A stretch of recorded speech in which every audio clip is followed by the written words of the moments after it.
نحمده ونصلي ونسلم على رسوله النبي الكريم أما بعد فأعوذ بالله من الشيطان الرجيم بسم الله الرحمن الرحيم إنما يعمر مساجد الله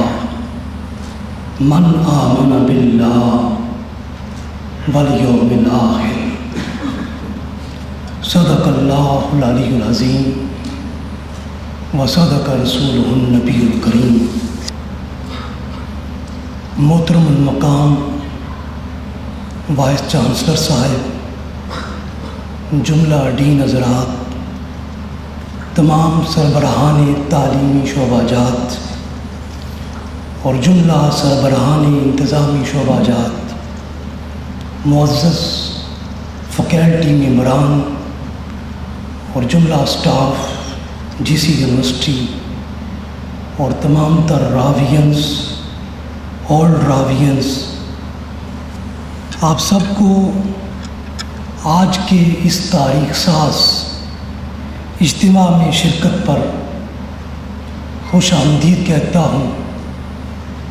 ویلکم کہتا ہوں، مرحبا مرحبا کہتا ہوں، اور آپ سب کے آنے پر تہ دل سے آپ کا شکر گزار ہوں۔ محترم حاضرین و ناظرین گرامی قدر، آج کے ہمارے اجتماع کا عنوان اور موضوع تعمیر مسجد میں ہمارا کردار ہے۔ اللہ رب العزت نے سورہ توبہ میں ارشاد فرمایا، انما یعمر مساجد اللہ من آمن باللہ والیوم الآخر۔ اللہ کی مسجدوں کو وہ لوگ آباد کرتے ہیں جو اللہ کی ذات پر ایمان رکھتے ہیں اور آخرت پر پختہ یقین رکھتے ہیں۔ بلا شبہ اسلام میں مسجد کو بہت زیادہ مرکزی حیثیت حاصل ہے۔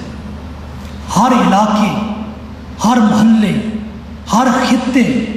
اور ہر رقبے کی مسجد کو رسول اللہ صلی اللہ علیہ وآلہ وسلم نے بیت من بیوت اللہ قرار دیا ہے۔ مسجد کا لفظ سجود اور ساجدہ سے مشتق ہے، جس کا معنی سجدہ کرنا اور سر جھکانا ہے۔ اس طرح سجدہ کیا جائے اور اس طرح سر جھکایا جائے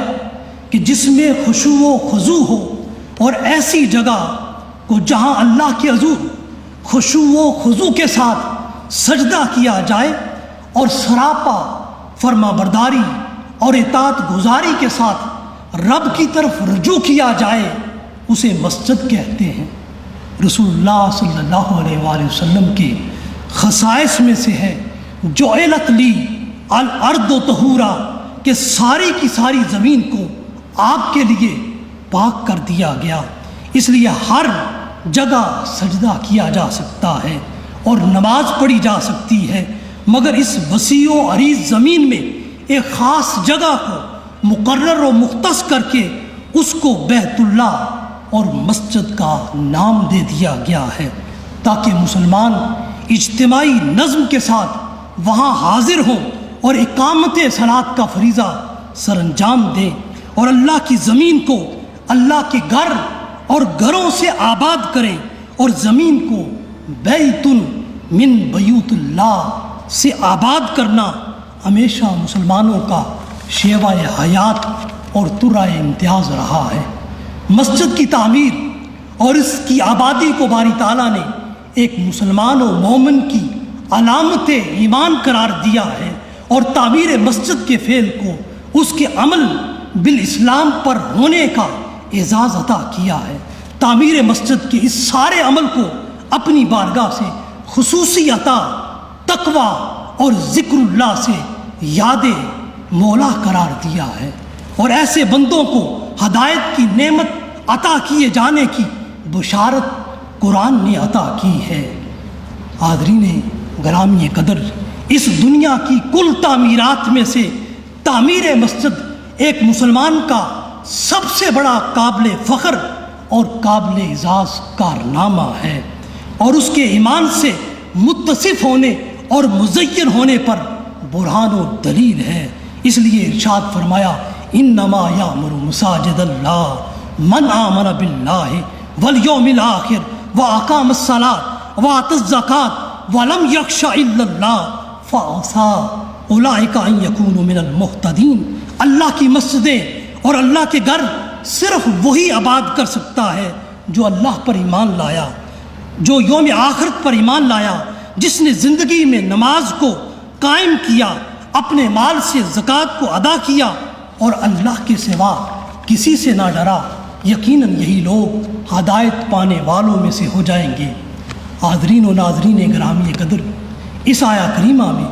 تعمیر مسجد کے عمل کو ان لوگوں کے ساتھ مشروط کیا گیا ہے جو ایمان باللہ کی نعمت اپنے وجود میں رکھتے ہیں، جو آخرت پر اپنا پختہ عقیدہ رکھتے ہیں، جو اقامت صلاۃ، ایتائے زکوٰۃ کا عمل اپنے وجودوں میں سجائے ہوئے ہیں، جو تقویٰ و زہد کو اپنی پہچان بنائے ہوئے ہیں۔ باری تعالیٰ تعمیر مسجد میں شریک ہونے والوں کو اپنے ہدایت یافتہ بندوں میں شمار کرتا ہے۔ اس لیے مسجد کی تعمیر عام کام نہیں بلکہ ایک مسلمان کی زندگی کا ایک عظیم کام ہے، اس لیے کہ تعمیر مسجد، تعمیر بیت اللہ سنت انبیاء اور سنت رسل ہے۔ سب سے بڑھ کر سنت خیر الانام اور سنت امام الانبیاء اور سنت سید المرسلین محمد مصطفیٰ صلی اللہ علیہ وآلہ وسلم ہے۔ حضرت آدم علیہ السلام نے حبوط ارض کے بعد سب سے پہلے اس زمین پر اللہ کا گھر خانہ کعبہ بیت اللہ شریف مکہ المکرمہ میں آباد کیا، جسے قرآن نے بیان کیا ان اول بیت وضع للناس للذی ببکۃ مبارکا وہدی للعالمین۔ بے شک سب سے پہلا گھر جو لوگوں کی عبادت کے لیے بنایا گیا ہے وہی ہے جو مکہ میں ہے، برکت والا ہے اور سارے جہاں کے لیے مرکز ہدایت ہے۔ حاضرین و ناظرین گرامی قدر، مسجد حرام کو اس زمین میں اول بیت کا اعزاز حاصل ہے۔ زمین پر ہر بیت اللہ کی شناخت اسی اول بیت دن سے ہوتی ہے۔ یہ بیت اللہ لوگوں کے لیے کیا حیثیت رکھتا ہے؟ قرآن کہتا ہے مبارکن،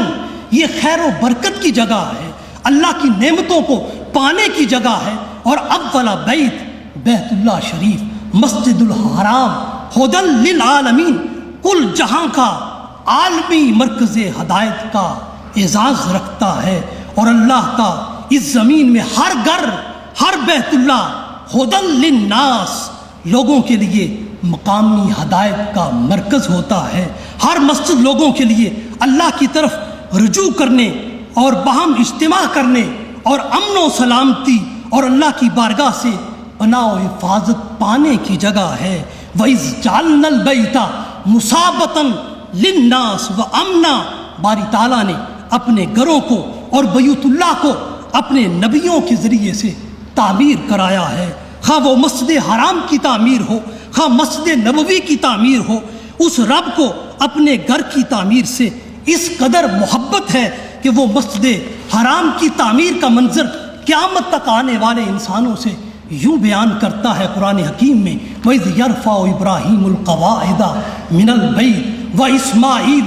رَبَّنَا تَقَبَّلْ مِنَّا إِنَّكَ أَنْتَ السَّمِيعُ الْعَلِيمُ وَاجْعَلْنَا مُسْلِمَيْنِ لَكَ وَمِنْ ذُرِّيَّتِنَا أُمَّةً مُسْلِمَةً لَكَ۔ اور یاد کرو جب ابراہیم اور اسماعیل خانہ کعبہ کی بنیادیں اٹھا رہے تھے تو دونوں ساتھ ہی دعا کر رہے تھے، اے ہمارے رب تو ہم سے یہ خدمت قبول فرما لے، بے شک تو خوب سننے والا اور خوب جاننے والا ہے۔ اور ہمارے رب ہم دونوں کو اپنا فرما بردار اور اپنے حکم کے سامنے جھکنے والا بنا، اور ہماری اولاد سے بھی ایک امت کو خاص اپنا تابع فرما بنا۔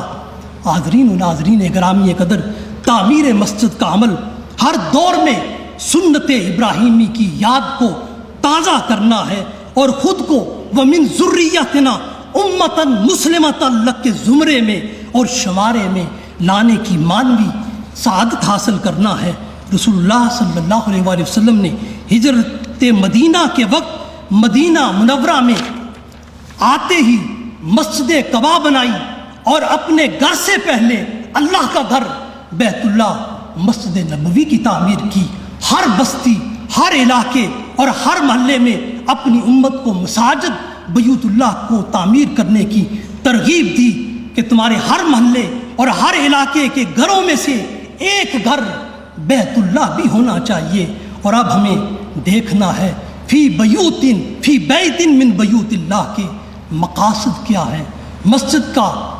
کی غرض کیا ہے، مسجد کو کیوں بنایا جاتا ہے۔ قرآن حکیم ہمیں اس حوالے سے رہنمائی دیتا ہے، فی بیوت اذن اللہ ان ترفع ویذکر فیہا اسمہ یسبح لہ فیہا بالغدو والآصال۔ اللہ کا نور اس کے گھروں اور مساجد سے میسر آتا ہے جن میں اللہ نے اپنے ذکر کو بلند کرنے اور اپنے ذکر کو بار بار دہرانے کا حکم دیا ہے، اور یہی وہ اللہ کے گھر ہیں جن میں صبح و شام اس کی تسبیح کی جاتی ہے۔ حاضرین و ناظرین گرامی قدر، مسجد اس لیے ہے کہ اس میں اللہ کا ذکر ترفع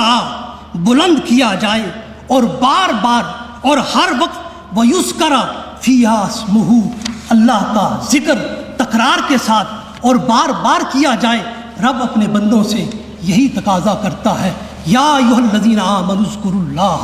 ذکرا کثیرا۔ مسجد وہ مقام ہے جہاں مسلمان کی صبح کا آغاز بھی رب کی تسبیح سے ہوتا ہے، اور اس کی شام کا آغاز بھی اللہ کی تحمید سے ہوتا ہے، اور رات کی تنہائیوں میں بھی صلاۃ اللیل اور صلاۃ التہجد میں اس کو یاد کیا جاتا ہے۔ رسول اللہ صلی اللہ علیہ وآلہ وسلم نے مسجد کی غرض و غایت بیان کرتے ہوئے ارشاد فرمایا، عن ابی ہریرہ قال رسول اللہ صلی اللہ علیہ وآلہ وسلم، وَمَجْتَمَعَ قَوْمٌ فِي بَيْتٍ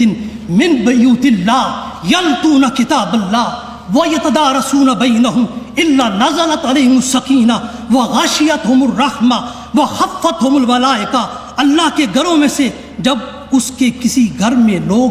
جمع ہوتے ہیں اور وہاں تلاوت قرآن کرتے ہیں اور وہاں درس و تدریس کا فریضہ سر انجام دیتے ہیں، تو ان پر اللہ کی بارگاہ سے سکون و راحت کا نزول ہوتا ہے، اور اللہ کی رحمت ان کو اپنے احاطے میں لے لیتی ہے، اور فرشتے اپنے نزول کے ذریعے ان کو گھیر لیتے ہیں۔ حاضرین و ناظرین گرامی قدر، آج مساجد میں یلتون کتاب اللہ، قرآن کی تلاوت کا عمل جاری و ساری ہے، مگر یتدارسون بینہم، باہم درس و تدریس کا عمل امت میں عہد رسالت مآب سے عہد خلافت راشدہ سے عہد خلافت عثمانیہ تک بہت زیادہ ہوتا رہا ہے۔ آج مساجد الا ماشاء اللہ صرف عبادت گاہ رہ گئی ہیں، درس گاہ نہیں رہی ہیں۔ ہر مسجد عبادت گاہ اور درس گاہ ہونے کی وجہ سے اس کا کردار تاریخ اسلام میں بڑا ہی جامع رہا ہے۔ یہ مسجد مسلمانوں کی انفرادی اور اجتماعی زندگی کا ہمیشہ مرکز و محور رہی ہے۔ مسلمانوں کے تمام مذہبی، سماجی، معاشرتی، معاشی، سیاسی، عسکری، تہذیبی، ثقافتی، تعلیمی، تمدنی، اخلاقی اور اصلاحی سارے کے سارے امور مسجد سے سر انجام دیے جاتے تھے۔ مسجد کی یہ حیثیت مسلمانوں کے ہاں صدیوں تک قائم رہی ہے۔ دور زوال میں یہ اقدار اور مسجد کا یہ تاریخی کردار ہم سے چھن گیا ہے، اور یہ عصر حاضر کے مختلف اور متعدد دلکش ناموں کے ذریعے اور بے شمار مستقل اداروں کے ذریعے منصہ شہود پر آ چکا ہے۔ حاضرین و ناظرین گرامی قدر، رسول اللہ صلی اللہ علیہ وآلہ وسلم نے مسجد کے وسیع تر تصور کے تحت مسلمانوں کے لیے اس مسجد کو زمین میں جنت کا ٹکڑا اور اس کی تعمیر کو جنت میں اپنا گھر تعمیر کرنے کے مساوی اور برابر قرار دیا ہے۔ صحیح بخاری اور صحیح مسلم کی متفق علیہ حدیث ہے، رسول اللہ صلی اللہ علیہ وآلہ وسلم نے ارشاد فرمایا، من بنا مسجدا یبتغی بہ وجہ اللہ بنى اللہ لہ بیتا فی الجنہ۔ جس شخص نے اللہ کی رضا اور خوشنودی کے لیے مسجد بنائی، اللہ اس شخص کا گھر جنت میں بنائے گا۔ دوسری حدیث جامع ترمذی میں فرمایا من بنا للہ مسجدا، جس شخص نے اللہ کی خاطر مسجد بنائی، بنا اللہ لہ بیتا فی الجنہ، جس نے اللہ کے لیے اللہ کی خاطر اللہ کا گھر بنایا، اللہ اس کے لیے جنت میں اس کا گھر بنائے گا۔ حاضرین گرامی قدر، اس مضمون کی حدیث تمام کتب حدیث میں آئی ہیں، سیاستہ میں صحیح بخاری، صحیح مسلم، جامع ترمذی، سنن ابی داؤد، سنن نسائی، سنن ابن ماجہ، صحیح ابن حبان، صحیح ابن خزیمہ، مسند ابو یعلا طبرانی اور مسند احمد بن حنبل میں اس طرح کی حدیث آئی ہیں۔ حضرت ابو ہریرہ رضی اللہ تعالیٰ عنہ سے مروی ہے، رسول اللہ صلی اللہ علیہ وسلم نے مساجد کو جنت کے